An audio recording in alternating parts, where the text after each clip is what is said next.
Magandang araw sa iyo kaibigan. Ito po muli si William, ang iyong kaibigan na may kapansanan. Magiging mapangahas ang aking yugto para sa araw na to dahil nais kong pag-usapan ang paksa na may kinalaman sa pakikipag-deal sa mga difficult in-laws or mga manugang. Hindi po ako kinasal at wala pa akong sariling pamilya, subalit naiintindihan ko kung ipapas over mo ng episode na to dahil wala ako sa tamang posisyon para pag-usapan ito. Subalit, there is a need for me to talk about it dahil merong humingi ng mga payo o ng mga boses ng katwiran na nais nilang marinig mula sa perspective ng isang taong single or wala pang asawa. So, hayaan mo na ako'y magbigay ng payo base na rin sa karanasan ng aking mga kaibigan, mga kamag-anakan at aking sariling research over the internet. Now, ang una kong payo ay may kinalaman sa tamang perspective or pananaw. Gusto kong malaman mo or to learn to step back na bago natin pag-usapan ang mga difficulties dealing with the in-law, ikaw ay may nagdesisyon na magpakasal sa isang taong mahal mo. Ang taong mahal mo ay mayroong pamilya yan at mayroong mga magulang. At kapag ikaw ay nagdesisyong magpakasal, malaki yung posibilidad na kailangan mo mahalin ang buong pamilya niya, lalo higit ang kanyang mga magulang. So learn to extend the love that you have for your someone to the point na mamahalin mo rin maging ang kanyang personal na pamilya. Now, once that is taken care of, ang pangalawa kong suggestion sa iyo ay may kinalaman naman sa iyo at sa iyong asawa. No matter how difficult the relationship may be, lalo tuwid na may kinalaman sa mga issues sa manugang, sana ngayon pa lang kayong dalawa ay mag-usap na ng asawa mo na no matter what happens, the both of you would be on the same side.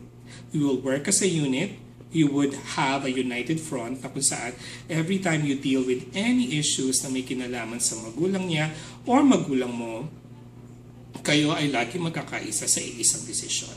Kahit na dun sa mga pagkakataong mahirap.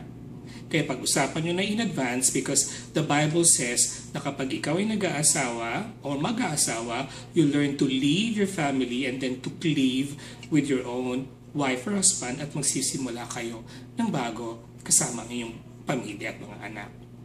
Now, let's go specifically to the topic na may kinalaman sa inyong mga manugang. Naku, napakarami nito. So, I'll be having a blanket advice na may kinalaman doon sa mga manugang na ayaw sa'yo o yung mabigat ang loob mo sa kanila, mga chismis na naririnig mo ipinagkakalat nila, yung may mga manugang na nakikialam sa pagpapalaki ng mga bata o yung humihingi ng sustento o yung nagtatanong pa kung magtatrabaho ba ang babae o at lalaki na lang ba ang mananatili sa bahay, yung mga issues na maraming kinalaman at may mga bagay na namumuo ng galit at sama na loob ay napakarami yan. So there are two direct approach that we can learn from this. First is the direct route.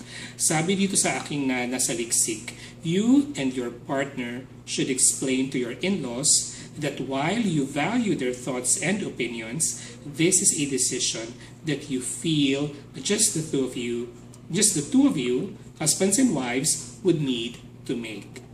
Kapag may mga issue ka narinig, mas maganda minsan yung direkta mo nang i-approach ang iyong manugang, whether ito yung babae o yung lalaki, at sabihin mo na sa kanila kung ano yung nararamdaman mo.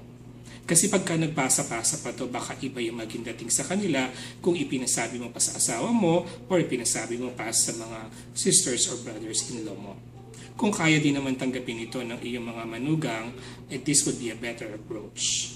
However, kung alam mo na minsan kailangan mong magpatumpik-tumpik o rumispeto or hindi nila kakayanin yung direct approach, it might be possible, itong pangalawa, if you want to try to maintain some peace, simply nod your head and smile while they share their view on the matter and make your own decision anyway.